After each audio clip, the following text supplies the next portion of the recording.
सुख समृद्ध विज्ञान चैनल के सुधी दर्शकों को चैनल पर स्वागत है। आज हम बात करेंगे एक गंभीर मसले की।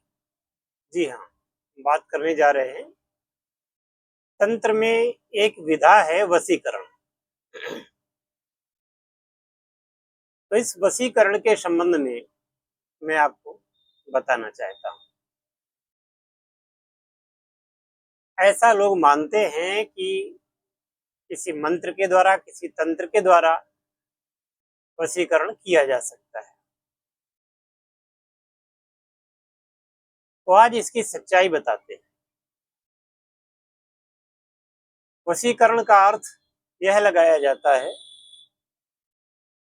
कि किसी व्यक्ति को, चाहे वो पुरुष हो या महिला हो, उसका वशीकरण कर लिया जाए और जब वह वश में हो जाएगा तो उससे हम मनचाहा कोई काम करवा सकते हैं। जैसा हम चाहें वैसा वो काम करेगा। अब ये वशीकरण का बाजार करोड़ों या अरबों रुपए का है।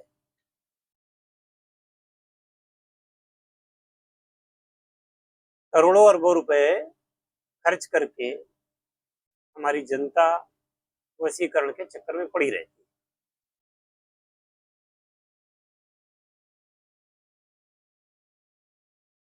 है। एक आदमी किसी को करोड़ों रुपए नहीं देता। मैं ये बता रहा हूं कि जितने भी तांत्रिक, मांत्रिक या ऐसे लोग होते हैं, उनके पास जितने लोग जाते हैं तो टोटल फिर वो मामला आंकड़ा करोड़ों में बढ़ता है। आज किसी भी शहर में तो फलाने खान, फलाने बाबा, वशीकरण स्पेशलिस्ट, गोल्ड मेडलिस्ट, इस टाइप की लिखा करके और उनके पंपलेट मिल जाएंगे, अखबारों में विज्ञापन मिल जाएंगे, मीडिया में, यूट्यूब में, सोशल मीडिया में, ये सब मिल जाएगा और गारंटी से वह हर समस्या का समाधान करते हुए दिखते हैं।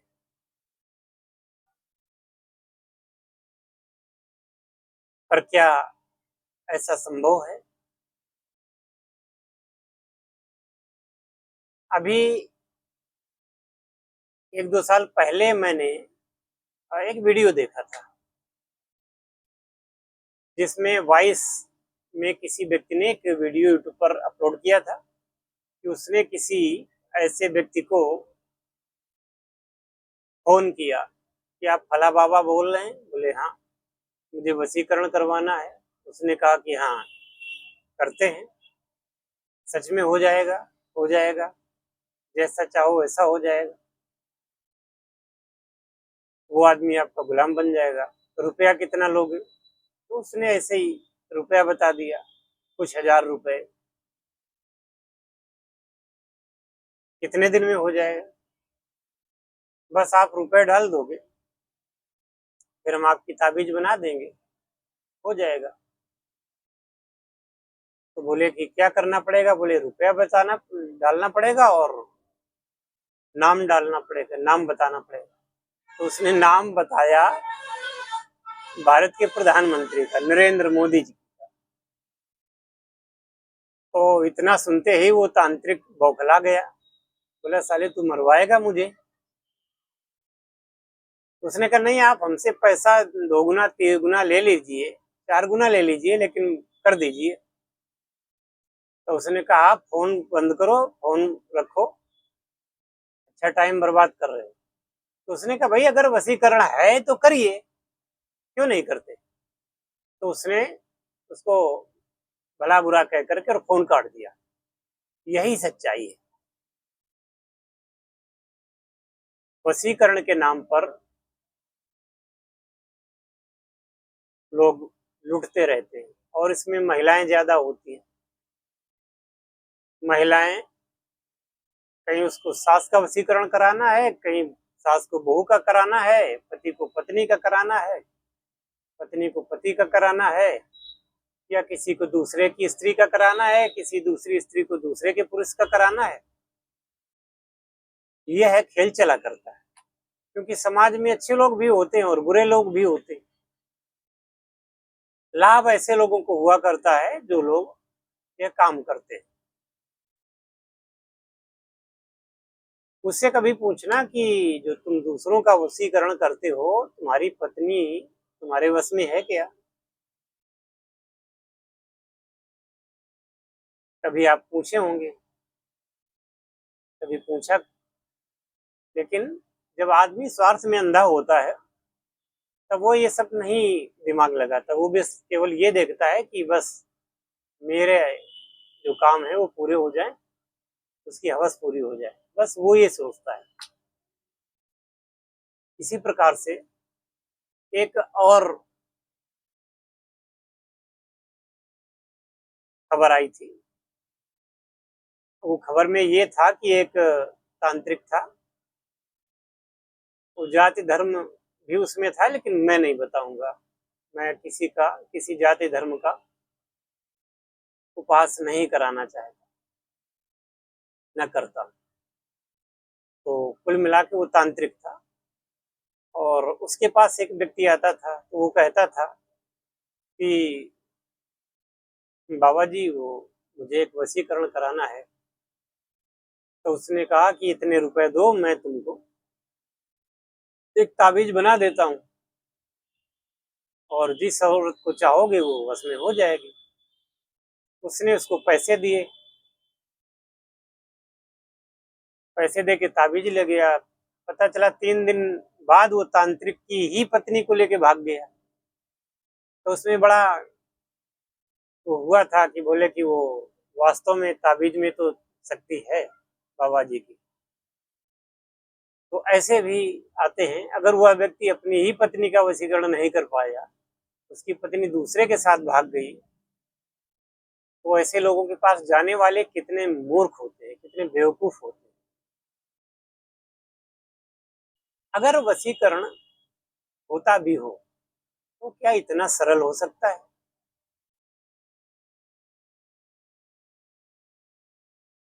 ऐसा तो नहीं होता। और इस भ्रम में लोग जीते हैं कि वशीकरण होता है। अभी बहुत सारे लोग कमेंट करने लगेंगे कि होता है, लेकिन अगर होता है तो सबका क्यों नहीं होता? वो अब 100 लोगों को ताबीज देगा तो उसमें 10-5 लोगों को तो वैसे भी होना है। क्यों? कि ये लाभ एवरेज कहता है। 100 लोगों से कोई बात करो तो 10 लोग उसमें राजी हो जाते हैं। अब वह क्या पता कि वो वशीकरण की ताबीज से हुआ है, ये वैसे ही अट्रैक्शन था। उसने किसी को प्रपोज किया और उसने उसकी बात मान ली। क्योंकि विपरीत लिंगियों में होता है ये कि विपरीत लिंगियों से आकर्षण तो होता ही है। अगर उसको अच्छा लगा प्रस्ताव, मान लिया, तो उसने सोचा कि ये वशीकरण हो गया। तो इस प्रकार का वशीकरण नहीं होता। यह लोगों के अंदर की भी छिपी चाहत होती है कि वो जब तक कोई उन्हें प्रपोज नहीं करता, वो अपनी भावना नहीं कह पाते, और जब किसी ने कर दिया, उनको बात जची और उन्होंने मान लिया। आज लाखों घर बर्बाद हो रहे हैं। लोगों की वैवाहिक स्थिति खराब हो रही है। किसी का पति कुसंगति में पड़ गया तो किसी की पत्नी कुसंगति में पड़ गई, और वो परेशान है। जाते हैं ऐसे बाबाओं के पास में, गंडा ताबीज और सब कुछ कराते हैं। इसके बावजूद बात नहीं बनती, तलाक हो रहे हैं, घर बिगड़ रहे हैं। बच्चे, सबसे ज्यादा दिक्कत होती है बच्चों को। जब तलाक हो गया या किसी की पत्नी चली गई, किसी का पति चला गया, तो बच्चों के साथ प्रॉब्लम ये होती है कि वो क्या करें, उनका जीवन कैसे व्यतीत हो। रोज अखबारों में, रोज आप पढ़ते हैं, रोज सोशल मीडिया पर न्यूज आती है, चैनलों में न्यूज आती है।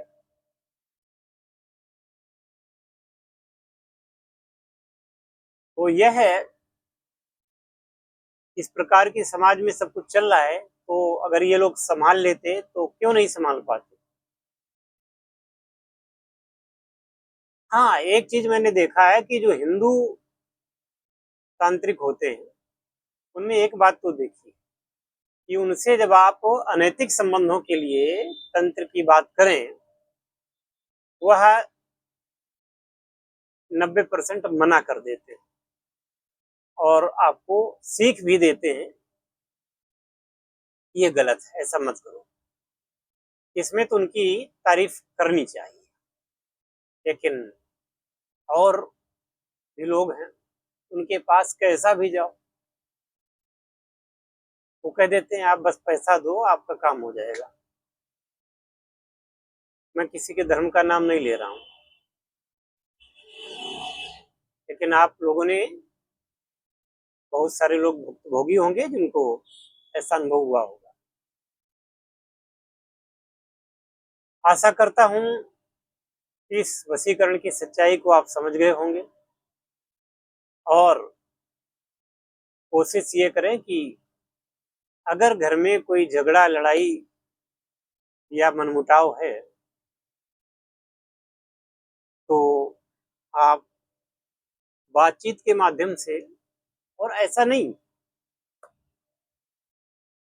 आप झुकाना चाहते हैं, केवल आप झुकना नहीं चाहते, आप खुद भी झुके, सामंजस्य बनाएं, और ज्यादातर मामलों में सामंजस्य बनता है और आप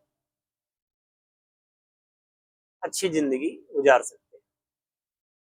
एक और है कि जब आप किसी वशीकरण वाले के पास जाते हैं, तो वो ऐसी ऐसी उल्टी सीधी चीजें बना के देता है, जिसमें स्मशान की राख वगैरह होती है। किसी मुर्दे को जलाया गया, चिता भस्म, अब उसमें भस्म में मनुष्य की भी राख होगी, लकड़ियों की भी राख होगी। उस भस्म को अभिमंत्रित करके लोग देते हैं कि जाओ फला पे डाल देना, फला को खिला देना। ये तो और खतरनाक है, क्योंकि ऐसा करने से श्मशान में जो बुरी शक्तियां होती हैं, वह उस राख के साथ आकर के और इच्छित वस्तु पर जब करके आप डालते हैं या किसी को खिलाते हैं, तो ज्यादातर उसमें प्रेत बाधा, भूत बाधा लग जाती है। कोई माने न माने, लेकिन इन निगेटिव शक्तियों का अस्तित्व है, ये होते हैं। और अगर चलो मैं मान लेता हूं कि आपने उसको कुछ खिला पिला करके बस में कर लिया, तो कोई व्यक्ति स्वतः तो बस में होता नहीं, आप भी बस में नहीं होना चाहते किसी को। अब आपने किसी को कुछ खिलाया, पिता की राख या जो कुछ लौंग वगैरह खिला दी, और एक बार ये मान लेते हैं कि चलो हो गया ठीक, तो जो मूल स्त्री या पुरुष है, उससे जब आप संबंध बनाते हैं, तो उससे संबंध नहीं बना रहे होते हैं, उन भूत प्रेतों से आप संबंध बना रहे होते हैं।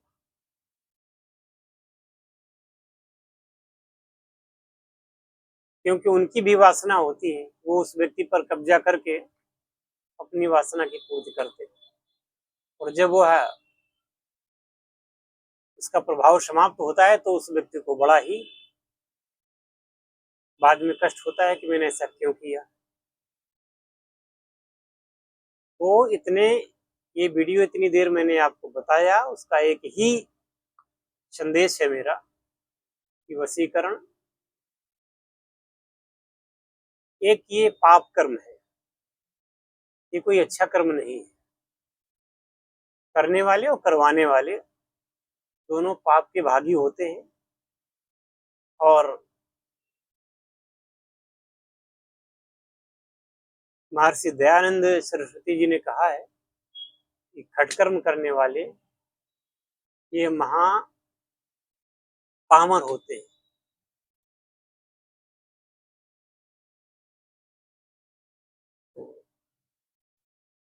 जिसको इस बात से ज्ञान मिला हो वो जरूर कमेंट करें, और जिन लोगों को ठेस लगी हो उनकी वो जाने। मेरा काम सच कहना है, वो मैं कहता रहूंगा। हरिओम तत्सत। जय शिव शंकर, जय भोलेनाथ, हर हर महादेव।